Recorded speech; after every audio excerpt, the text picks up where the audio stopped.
falar de Amazônia, nós precisamos entendê-la a partir de 3 categorias: território, região e Amazônia.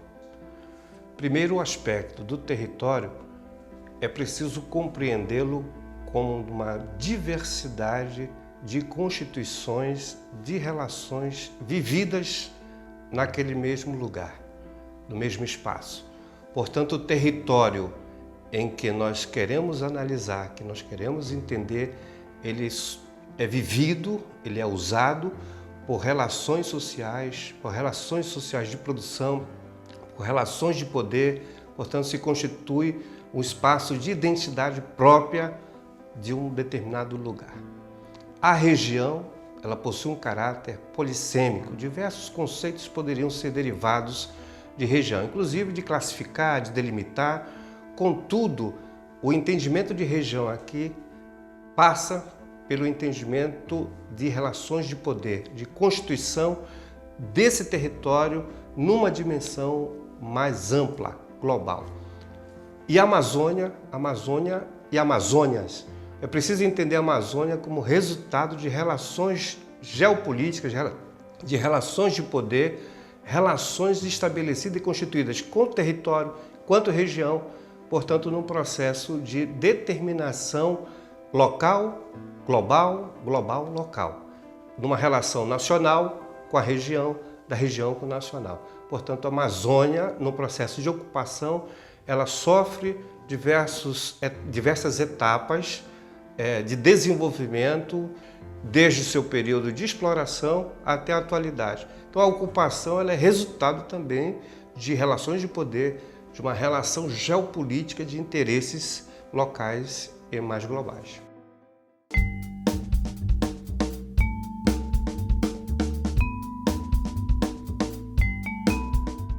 No processo de desenvolvimento de mundialização, de globalização, a Amazônia passou a ser um espaço, um território, uma região de alcance de interesses multilaterais. São interesses locais, são interesses globais, que partem muitas das vezes em níveis de conflitos e que não são dialogados as convergências.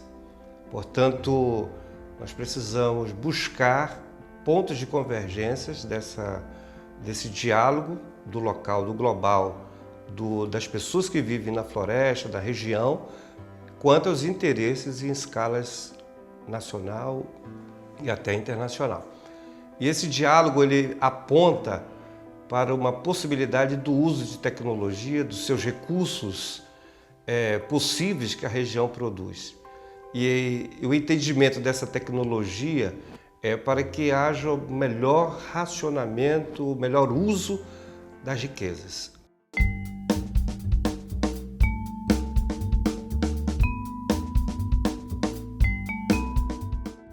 A formação de uma cidade, ela implica entender 5 dimensões em que se constituem no desenvolvimento urbano. E precisamos trazer essas constituições para a Amazônia. Primeiro é enquanto espaço fragmentado. Uma cidade, ela não é homogênea na constituição das suas relações vividas na cidade. Ela constituída, portanto, por relações diferenciadas entre os atores que a compõem.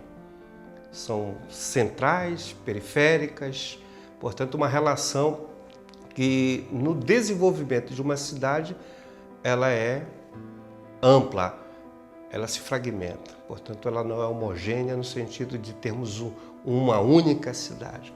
Poderíamos dizer, temos cidades na cidade. Segundo, enquanto espaço articulado.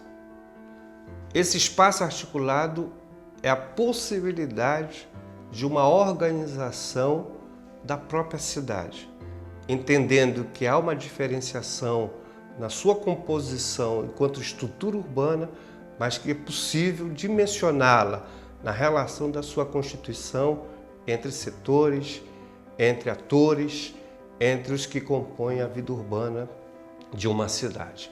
É preciso, portanto, trazê-la para uma dimensão de organização urbana que a política é capaz de fazer. Enquanto reflexo da sociedade, toda cidade é tal qual composta pelos seus habitantes. No campo da dimensão econômica, há segmentos que representam a estrutura do capital, há segmentos que representam a estrutura das relações de trabalho, da força de trabalho. E precisamos entendê-la numa relação de constituição de conflitos e de convergências. Portanto, ela é uma cidade que reflete a cultura, que reflete o poder, que reflete a sociabilidade humana no contexto do seu desenvolvimento. Enquanto condicionante da sociedade, se os interesses dessa sociedade na formação urbana são diferentes, são diversificados, as lutas internas também serão.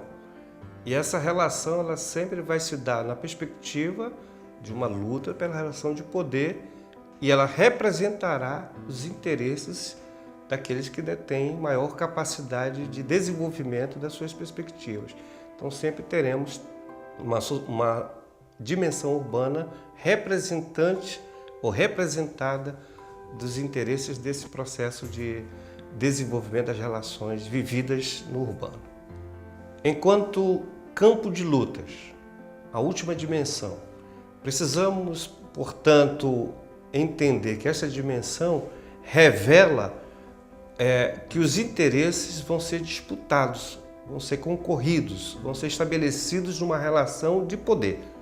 Assim, a formação urbana da Amazônia geram também as perspectivas de múltiplas opções da organização urbana da cidade. Para finalizar a compreensão dessas 5 dimensões, nota-se que elas não podem ser observadas desarticuladamente, estão integradas. Se você se dispor a analisá-la uma a uma, desarticuladamente, nós vamos ter uma análise fragmentada. Portanto, que não represente a formação urbana de uma cidade, em especial da Amazônia.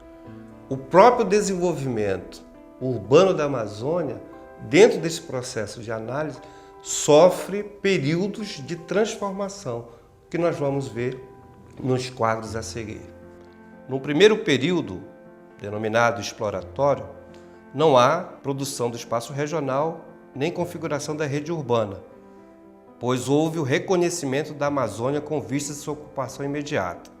Período colonial português, primeira fase, início da conquista do território amazônico, fundação da cidade de Belém.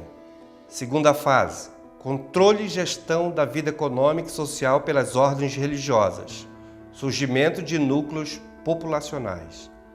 Terceira fase, expansão das atividades produtivas, ratificação e reforço da rede urbana e da primazia de Belém. Quarta fase, transição colonial português, vinculação ao capitalismo hegemônico, estagnação econômica regional, estagnação na vida urbana.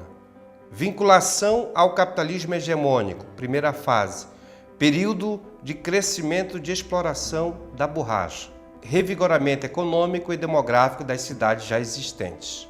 Vinculação ao capitalismo hegemônico, segunda fase, nova estagnação econômica, fruto da queda da demanda da borracha, estagnação urbana. Ocupação recente e atualidade. A partir de 1960, presença marcante do Estado, projetos de colonização agropecuários e minerais, reorganização da rede urbana, rede complexa.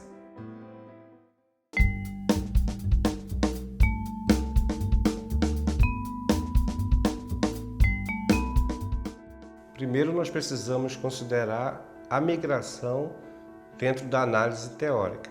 Há duas perspectivas, a neoclássica funcionalista, que só vai considerar o deslocamento da origem para o lugar, e a estruturalista, que vai considerar outros elementos estruturantes para a saída da origem de outro lugar, ou seja, fatores de exclusão do local, fatores de relações de conflitos do local, para o deslocamento ou de oportunidades mais estruturais para outro local. Dando seguimento a esta análise estruturalista, entende-se que a cultura produzida no local de origem pelo sujeito é levada, é conduzida, é desenvolvida por este para o outro local.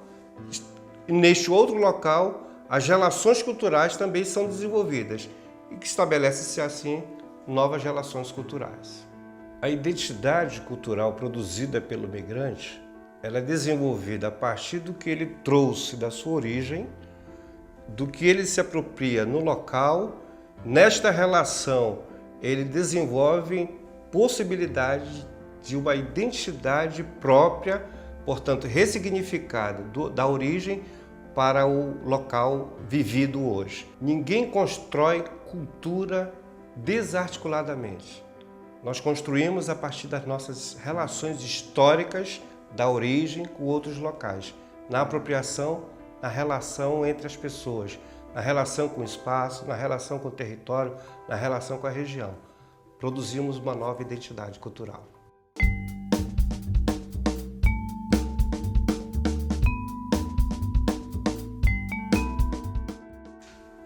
É preciso considerar que há 3 papéis fundamentais para a consolidação da migração na região. Primeiro, do migrante, do interesse do migrante, ou seja, ao ser excluído na sua origem das dificuldades das relações sociais estabelecidas na sua terra, no seu local, ele traz consigo esperanças e possibilidades de alteração, de transformação da sua realidade. Então, é o seu interesse. O segundo, do interesse do mercado de trabalho, de base organizacional do mercado de trabalho. Portanto, o trabalho passa a ser um fator preponderante na atração do migrante. As condições de trabalho, as condições objetivas de possibilidades de realização de uma nova relação com a sociedade, consigo mesmo, é desenvolvida a partir do trabalho. O terceiro é a construção da perspectiva ideológica e política do Estado. O Estado tem perspectiva para o desenvolvimento de um local, de um território.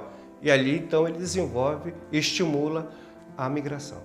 Na Amazônia, essas 3 funções estão presentes. O migrante tem interesse, tem perspectivas pessoais de crescimento e desenvolvimento, portanto, ele traz sonhos e esperanças para a região. Encontra mercado de trabalho fomentado pelos grandes empreendimentos e encontra possibilidades também no desenvolvimento no campo mais restrito, no caso da agricultura familiar, de outros trabalhos. E no campo político ideológico, o Estado assegura e tenta viabilizar condições para o desenvolvimento local da região.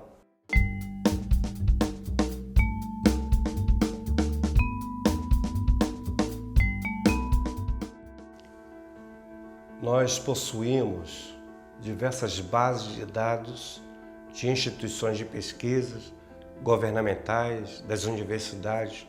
Portanto, são dados precisos que podem ser extraídos, desenvolvidos no campo da econometria espacial.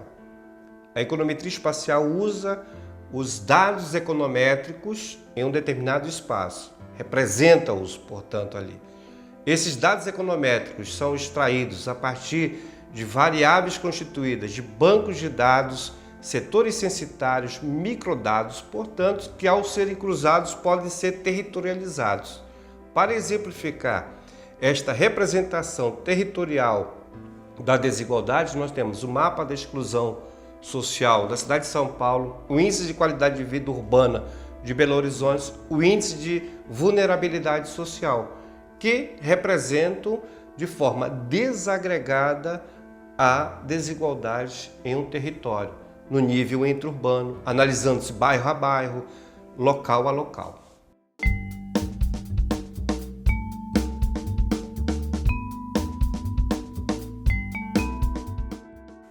É preciso que nós consideremos 2 tarefas essenciais para o desenvolvimento de uma política inclusiva do cidadão migrante na Amazônia, que é a consideração de base territorial das políticas públicas e de base intersetorial.